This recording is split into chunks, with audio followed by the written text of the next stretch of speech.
Introduction to this new way. Thought I told you that it's never gonna change. Represented for the city to the great. Say hello, we coming up. Bonjour à tous et à toutes les amis, bienvenue sur la chaîne AR15 Nation Tactical. Donc ravi de vous retrouver aujourd'hui pour une nouvelle vidéo qui va démarrer juste après ça. Donc je suis ravi de vous retrouver pour une nouvelle vidéo. Il y avait longtemps que je voulais la faire, celle-ci je vous en ai parlé très brièvement dans plusieurs vidéos. Donc la vidéo du budget Red Dot pas cher, donc le TRS-25 Bushnell. Qui est pour moi l'un des meilleurs Red Dot polyvalent rapport qualité-prix. Donc on va voir ça de suite. Alors, là on va passer sur une configuration petit budget. Donc en fait, là c'est l'épisode numéro 3 de la vidéo, pour ce qui concerne les autres vidéos précédentes. Donc suivez-les bien, puisqu'on va monter par progression. Donc j'aurais dû commencer par celle-ci, mais bon, c'est pas grave, elles sont un petit peu dans le désordre. Mais bon, vous l'aurez compris, de toute façon, par rapport au titre, vous savez à quoi vous avez affaire. Donc là, je vais vous faire une comparaison dans un budget dans les, à peu près, on va dire, moins de 2000 euros. Moins de 2000 euros complet. Alors, suivez bien, parce qu'il va falloir retenir pas mal de choses. Donc, alors, plusieurs modèles s'offrent à vous. Donc là, nous sommes en présence d'un AR15 Aéro Précision. J'en avais parlé. Donc c'est le modèle M4. Il est très intéressant dans le sens où il a un canon au pas de 1.7. C'est un 16.5. Mais on peut faire quand même une configuration tactique.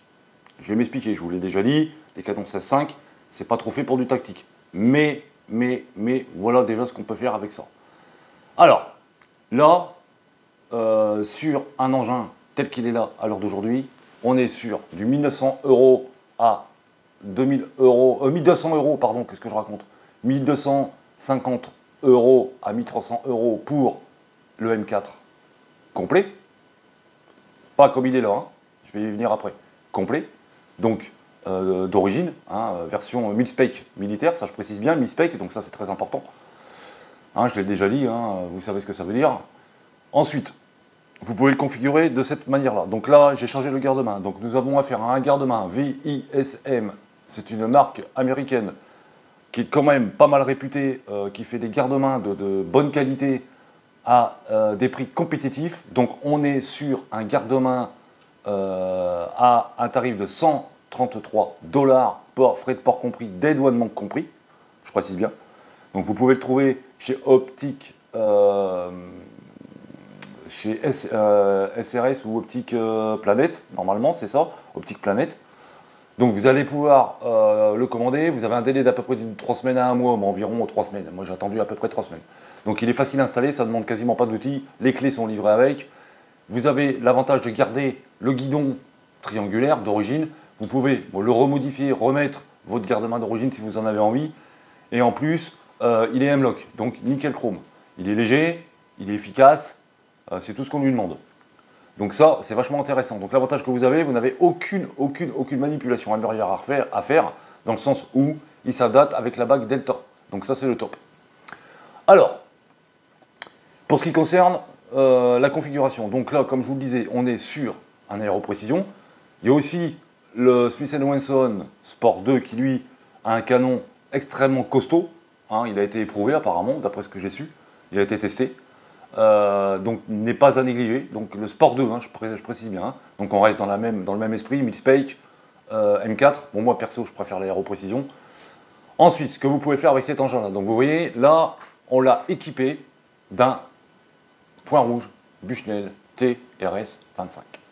Alors, l'avantage de ce point rouge-là, on va l'enlever, c'est qu'il est polyvalent. Je m'explique. En fait, il peut aussi bien servir pour de la chasse, du tir sportif et du tir dynamique. C'est un excellent point rouge. Il a fait ses preuves à plusieurs reprises. Les chasseurs en sont très contents. Il est robuste, il est étanche, il est purgé à l'azote. Vous avez des lentilles qui sont traitées. Il a une autonomie de 3000 heures. Donc là, vous le voyez, il a une autonomie de 3000 heures avec une pile CR223 au lithium. Vous pouvez l'avoir avec une option, comme j'ai fait ici, avec un dégrafage rapide. Ça, j'en ai parlé plus d'une fois. Donc un agrafage QD, d'accord. Ensuite, il est en 3 MOA au niveau du point. Donc ça, c'est vachement bien pour un 16.5. C'est le top. Couplé à une loupe prix Marie Arms x3. Alors, eh oui, non, x3, mais on ne met pas du x3, on met du x5 sur un 16.5. Là, c'est carrément obligatoire, donc du x5, ne l'oubliez pas. Donc prenez en compte que la loupe, c'est du x3, mais dites-vous bien que c'est du x5 qu'il faut, donc on va dire que c'est une x5. Il est idéal quand il est installé sur une Reos comme celle-ci, donc on est sur du 1 tiers, donc 2,26, donc c'est le standard pour du tir dynamique. Donc voilà, ça tombe pile poil, donc là vous allez le voir, ça tombe pile poil avec la loupe, donc il n'y a aucun souci, voilà, là on est au top niveau. Ensuite, l'avantage que vous avez, c'est que quand vous allez enlever la loupe, pour une raison X ou Y, si vous commencez avec un petit budget, que vous achetez simplement le TRS-25 plus le montage Reos qui va avec, ce qu'il y a de bien, c'est qu'avec ça, vous allez pouvoir voir votre guidon et le point rouge. C'est-à-dire, je m'explique. En fait, le point rouge, il va falloir le mettre juste au-dessus du guidon ou à la limite du guidon si vos organes de visée de secours sont parfaitement bien réglés. Avantage avec ce genre de configuration, c'est que pour un tir de riposte, donc un tir rapide, c'est extrêmement simple. Extrêmement simple. Vous avez simplement l'alignement des deux et c'est terminé. Direction sur la cible et c'est fini. Vous n'avez plus qu'à appuyer, ça part, c'est réglé, c'est dedans, s'il est bien réglé. Donc le point rouge, c'est un 3 MOA, donc je le répète, ça c'est très bien. On est sur 3000 heures pour une CR de 2032 au lithium, je l'ai déjà dit mais je le relis. Il a des clics de 1/4 MOA, donc attention, on n'est pas sur des demi-MOA, on est sur des 1/4 MOA qui correspondent à 7,272 mm pour 100 mètres. Pour 50 mètres, on est sur 3,636 mm. Donc, je vais vous les mettre dans la vidéo, hein, comme ça au moins vous les verrez en écrit, ce sera beaucoup plus simple pour vous. Nous sommes sur un poids de 106 grammes. Idéal, donc il est léger. Déjà, par rapport au 16.5 qui est beaucoup plus lourd, par rapport à un 12.5, 10.5 et un 14.5, donc on est sur un gain de poids parfait. Ensuite, il est extrêmement solide, contrairement à ce qu'on pourrait croire. Je peux vous garantir que celui-ci, on ne le voit pas bien, mais il n'en a pas pris plein la bougie. Il est tombé comme ça, comme ça. Il a été dans l'eau, il a été dans la boue. Ouais, ben écoutez, j'ai jamais eu aucun problème. D'ailleurs, j'en ai fait cadeau à mon vice-président du club de tir, qui était très content, qui est un chasseur. Il l'a réglé, il en est hyper content sur une 764, il adore. Puisque j'en avais deux, donc j'en ai fait cadeau. Parce que c'est quelqu'un que j'apprécie beaucoup. Donc j'ai voulu qu'il le teste, et je lui ai laissé, je lui en ai fait cadeau. Donc ça, c'est l'idéal. Le prix, tenez-vous bien, on est sur du 150 €. En ce moment, il est soldé à peu près partout. 150 €. Neuf. Vous pouvez le choper entre 70 et 80 €, 100 € grand maximum sur des sites en occasion. Alors attention aux occasions, j'en ai parlé plus d'une fois. Théoriquement, si c'est un chasseur consciencieux, normalement, vous n'aurez aucun problème. Vous voyez ici, nous avons donc les clics. Voilà, pour la luminosité. Il faut simplement vérifier ici qu'il n'y ait pas de jeu. Là, il n'y en a pas, il y a 0 jeu. Normal, il a été neuf et bon, même malgré tout ce qu'il a pris, il n'a pas bougé. Il ne faut pas qu'il y ait de jeu ici. Voilà, ça c'est la première chose. Ensuite, au niveau des molettes de réglage, on est sur, comme je vous disais, 1/4 de MOA. C'est le même topo. Donc il va falloir faire attention au clic. Ça, c'est vachement important. Donc à vérifier sur un engin d'occasion. Dans la logique, vous n'aurez pas de problème. Donc vous remarquerez une chose, c'est que moi j'ai rajouté des joints ici, je ne sais pas si on va les voir. Donc je ferai une photo beaucoup plus près. Donc là, j'ai rajouté des petits joints spécifiques de façon à pouvoir avoir une étanchéité parfaite, bien que ce soit étanche. Mais moi je suis un petit peu parano, hein. Donc moi j'aime bien rajouter et être en toute confiance. Bien que j'ai confiance, il n'y a pas de souci, mais j'ai préféré faire comme ça. Ensuite, il est adaptable évidemment sur du Picatinny, sur du Weaver, etc., etc. Donc il est vraiment polyvalent. Donc ce qui est vachement intéressant avec ce genre de point rouge, c'est que vous allez pouvoir faire une configuration aussi bien sur du tir instinctif que sur du tir de moyenne distance en ayant un AR-15 en 16.5. Tout en le couplant, bien évidemment, à une loupe. Donc ça, je tiens vraiment à le préciser parce que là, on est vraiment sur une configuration vachement intéressante. Donc, vous voyez, là, on est sur un budget, on va dire, grosso modo, hein, en gros, en moyenne, sur 2000 euros. Là, sur 2000 euros, vous avez déjà un AR-15 qui est clé en main. Donc, pour ce qui concerne la loupe, on est sur du 200 euros. Primary Arms, c'est une 3e génération. Retenez bien, c'est une 3e génération. Il y a eu la première génération que je vais vous montrer qui se trouve donc ici. Voilà, je vais vous la montrer. La première génération, la voilà. Tout simplement, elle n'a pas le gainage. Et c'est pas tout à fait la même forme. Bon, sincèrement, en ayant testé les deux, sur le plan de la qualité des lentilles, on est sur la même chose. D'accord? Donc là-dessus, il n'y a rien à dire. Mais on n'a pas le gainage caoutchouc. Et elle est légèrement plus lourde que la première, que l'autre génération. Donc c'est à prendre en compte. Donc, même si vous avez ça, déjà ça fera parfaitement l'affaire. Ça se négocie aux alentours de 100 à 120, 130, 140 euros, grand maximum dans un état parfait. Voire même peut-être 80 euros sur un site d'occasion. Donc Primary Arms, première génération. Donc là, vous voyez, aller sur un montage donc, que j'aime pas du tout, parce que vous voyez, ça m'énerve, j'aime pas ces montages-là, parce qu'il faut tirer et le faire pivoter. Donc moi, c'est pas du tout mon truc, j'aime pas ça du tout, vous le savez, hein. J'en ai déjà parlé plus d'une fois. Donc, mais en attendant, ça fera parfaitement l'affaire. C'est bien évidemment adaptable sur des montages haut, bas, Unity standard, avec la bague 30 mm. Donc, à prendre en compte. Donc, là, vous avez une super configuration. Ensuite, si vous voulez passer sur du LPVO, pour ce qui concerne un AR-15 en 16.5 à un prix, on va dire, correct, avec un très bon rapport qualité-prix, que ce soit le Smith & Wesson Sport 2 ou l'Aéro Précision M4 qui est présent devant vous, vous allez pouvoir adapter une LPVO qui n'est pas excessif au niveau du prix. Alors, c'est la marque SKW Optique. Alors, on va faire un bilan rapide. Un peu lourd, mais alors hyper solide. Hyper solide. Donc là, nous sommes sur un montage d'origine que je n'aime pas du tout non plus. Le montage, par contre, il est bon. Hein. Il est de très bonne qualité, c'est pas ça que je veux dire. C'est bien évidemment les boulons, vous le savez aussi bien que moi. Donc, on met un montage avec des culées. Ensuite, c'est une optique LPVO que vous allez toucher dans les 200 euros.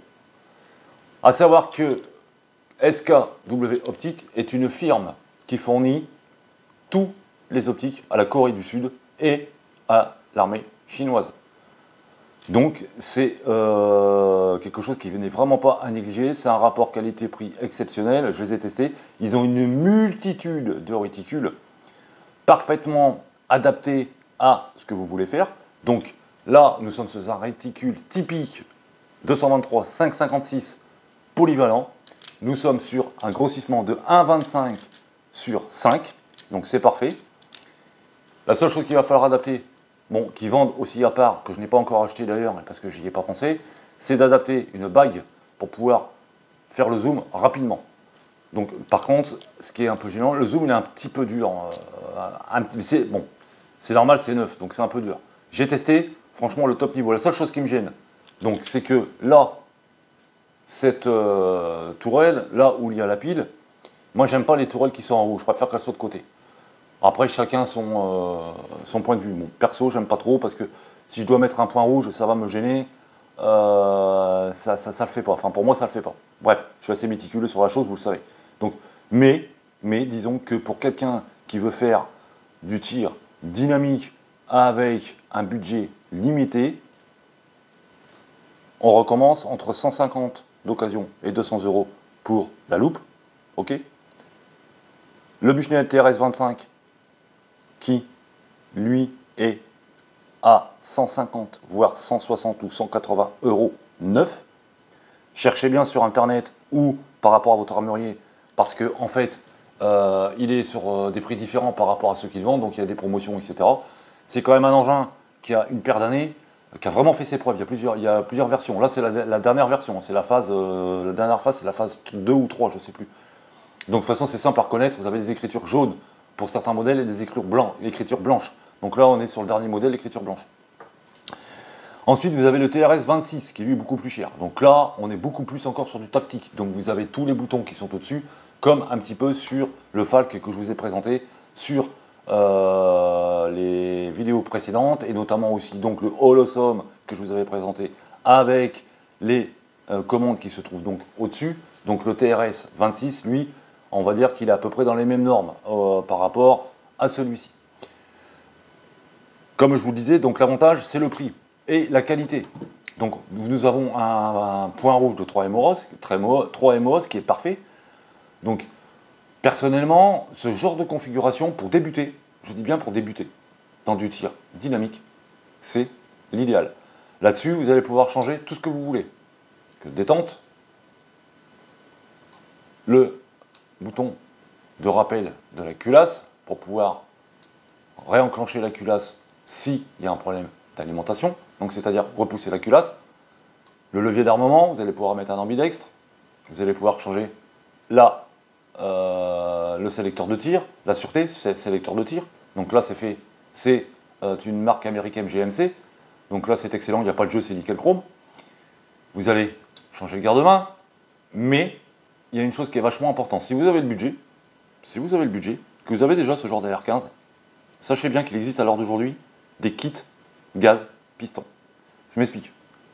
Sans avoir à démonter le guidon triangulaire. Alors, ça nécessite évidemment quelques outils. Je referai une vidéo si ça vous intéresse sur l'outillage nécessaire pour pouvoir faire des configurations sur vos AR-15 sans passer obligatoirement par un armurier. Mais attention, attention, tout ce qui est changement de canon, tout ce qui est changement de frein de bouche, ou si vous voulez adapter un flash hider ou quoi que ce soit au niveau du canon, il y a énormément de choses à respecter, il faut du matériel derrière. Ça ne se fait pas comme ça dans un étau. Il y a beaucoup de matériel à avoir derrière. Donc, moi, ce que je conseille pour pouvoir changer un frein de bouche, pour pouvoir passer sur du flash hider ou un compensateur de recul, donc ou un hybride, allez chez votre armurier. Attention, il faut que ce soit un armurier qui soit compétent, puisque en fait, il va falloir demander chez le fabricant de votre AR-15 et le fabricant du modèle flash hider ou frein de bouche ou hybride, le couple de serrage. C'est extrêmement, extrêmement important. Ensuite, il y a une graisse spécifique, c'est de la shell. Il va falloir mettre dans le filet. Donc il va falloir faire très attention aussi à ça. C'est une graisse bien particulière. On ne fait pas n'importe quoi. Vous voyez? Donc là, pour tout ce qui est novice, armurerie, compétent, bien évidemment, sur le montage des freins de bouche sur des AR-15 ou tout autre fusil d'assaut. Ça, c'est très facile à changer. Hein. Donc, il n'y a pas de souci. Ça commence à devenir un petit peu plus compliqué. Il faut de l'outillage. Là, c'est pas trop compliqué. Il faut faire attention de ne pas se tromper. Il faut faire attention de ne rien tordre et rien casser. Pour ce qui concerne les arrêtoirs de culasse, c'est le même topo. Ça devient un petit peu plus compliqué. Là, bon, c'est pas très compliqué. C'est un petit peu tendu, mais bon, ça dépend à quel système vous avez affaire. Et là, je parle uniquement pour les novices. Donc, les amis, vous voyez que là, la configuration à moindre coût peut être vachement intéressante si vous suivez bien certaines règles. Donc, faites vachement attention à ce que vous achetez, comme je le dis toujours. Hein. Donc là, je répète, nous sommes sur du LPVO, SKW Optique, qui sont de très excellents produits. Donc vous avez beaucoup de réticules différents qui sont vraiment des réticules propres à leur marque et qui sont vraiment géniales. Franchement, je vous les conseille. Les réticules sont au top. Hein. Ça, si moi je vous le dis, c'est que j'ai des bonnes raisons, notamment pour des AK-47. Il y a des réticules spécifiques 5,56, 300 blackout et 7,62 par 39. Donc il y a pas mal de choses. Donc c'est un produit qui peut aller de 200 jusqu'à 800 €, hein, suivant la gamme. Donc pour vous dire que là, vous avez vraiment un panel intéressant pour pouvoir monter un AR15 au moindre coût sur un budget d'environ 2000 euros. Donc je reviens aussi sur tout ce qui est changement de matériel sur des AR15. Donc quand on veut configurer, par quoi on commence? Alors, ça c'est une bonne question et je pense que vous êtes beaucoup à vous la poser. Donc moi, je vais vous donner mon opinion à moi. Alors, étant donné que vous avez déjà un budget, on va dire limité, ce qui est tout à fait normal pour beaucoup de personnes, donc vous avez déjà acheté l'arme, vous êtes à 1300, on va dire 50 euros, ou 1290 euros suivant où vous l'avez acheté. Ok? Moi je pars direct sur le point rouge. Première chose. Ça, je ne cherche pas à comprendre. Le reste, on le verra plus tard, pour la simple et bonne raison, c'est que là, vous avez déjà votre système de visée qui sera compatible avec le guidon triangulaire, qui va vous faire une aide non négligeable par rapport à un tir dynamique, etc. Donc là, vous avez déjà un truc clé en main que vous allez pouvoir utiliser et avec lequel vous allez pouvoir vous faire plaisir et vous entraîner, vraiment de qualité. D'accord? Donc, ensuite, on peut continuer en achetant la loupe. Ou alors vous achetez combiné loupe, point rouge et les R15. Après, c'est à vous de voir pour le tarif par rapport à l'armurier chez qui vous allez l'acheter. Je pense que si le mec est intelligent, il va vous faire un petit prix. Là, vous êtes parti sur une bonne base. Ensuite, par quoi on finit? Enfin, par quoi on continue plutôt, parce qu'il est loin d'être fini. Celui-ci, il n'est pas terminé. Eh bien, c'est simple, garde-main. Garde-main. Garde-main parce que vous allez pouvoir monter des accessoires déjà. Donc, M-Lock, garde-main, poignée, lampe, rail Picatinny. De toute façon, c'est livré avec. Donc là, au moins, vous êtes tranquille. Je rappelle le prix, 133 $, avec le port plus le dédouanement. Ensuite, poignée pistolet, crosse. Donc, tout ce qui concerne en fait le maintien de l'arme. Ensuite, donc, on commence par la visée, maintien de l'arme, et ensuite on finit par la mécanique. Voilà, dans l'ordre, exactement comment il faut procéder. Si vous commencez par la poignée, vous finissez par l'optique, ça ne va pas être pareil. Vous n'allez pas pouvoir, comment dirais-je, vous entraîner d'une façon à vous faire plaisir. Je ne sais pas si je me fais bien comprendre. Tandis que là, si vous partez directement sur l'optique avec la loupe, par exemple, ou un LPVO, déjà vous êtes opérationnel. Vous avez déjà le minimum basique. Voilà, donc faites vachement attention à ce que vous faites. C'est super important et c'est vraiment pas à négliger. Donc, tout ce qui est AR15, M4, n'oubliez pas une chose, la norme 1000 spec. Impératif. Petite information, les tubes qui sont 1000 spec sont beaucoup plus étroits que des tubes commerciaux. En fait, quelle est la différence notoire entre une version d'une crosse commerciale et d'une version 1000 spec? Alors, par exemple chez Magpul ou d'autres, beaucoup ne savent pas pourquoi. Tout simplement parce que au niveau de la plaque de couche, sur l'arrière, qui est en caoutchouc, sur les Magpul par exemple, les versions 1000 spec sont faites, je parle de la plaque de couche, uniquement pour pouvoir être adapté à du gilet d'assaut et du porte-plaque. L'épaisseur n'est pas la même. Et parfois, vous avez même une petite forme spécifique de façon à ce que ça n'accroche pas sur votre gilet. Donc voilà aussi pourquoi vous avez des normes 1000 spec au niveau des crosses. Tout ce qui est 1000 spec, c'est normes militaires en fait. D'accord? C'est des normes, ce qu'on appelle standard militaire OTAN. Pour faire simple. Voilà. Donc ça, c'était la petite chose à savoir. Ensuite, attention au pas de rainure. Très important, sur du 1.7, on va pouvoir tirer des ogives lourdes. Déjà, c'est un canon de 16.5, donc c'est l'idéal, vous allez pouvoir tirer de l'ogive lourde. Sur les ANLCR 223, il a été testé sur du 77 grains, pourtant c'est un 1.9, apparemment c'est exceptionnel. Donc je vous le dis, donc là, c'est vraiment quelque chose à savoir.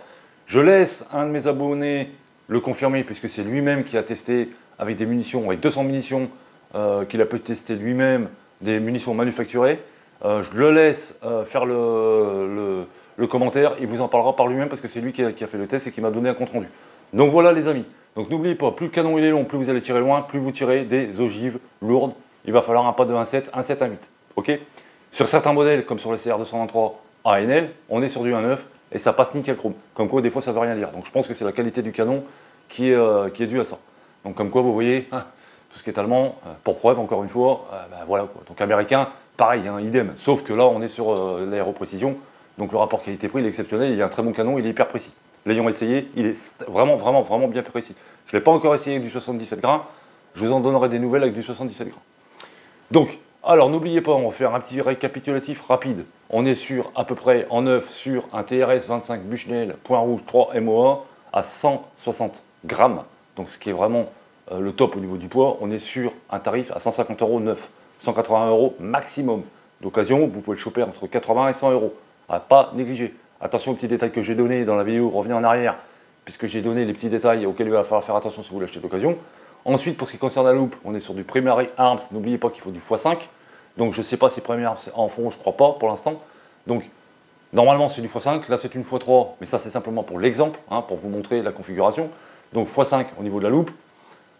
On est à peu près sur du 200 €, 160, 200 €. Donc vous voyez sur des x5, il n'y en a pas beaucoup hein, qui font du x5 pour l'instant. C'est en train de se mettre en place.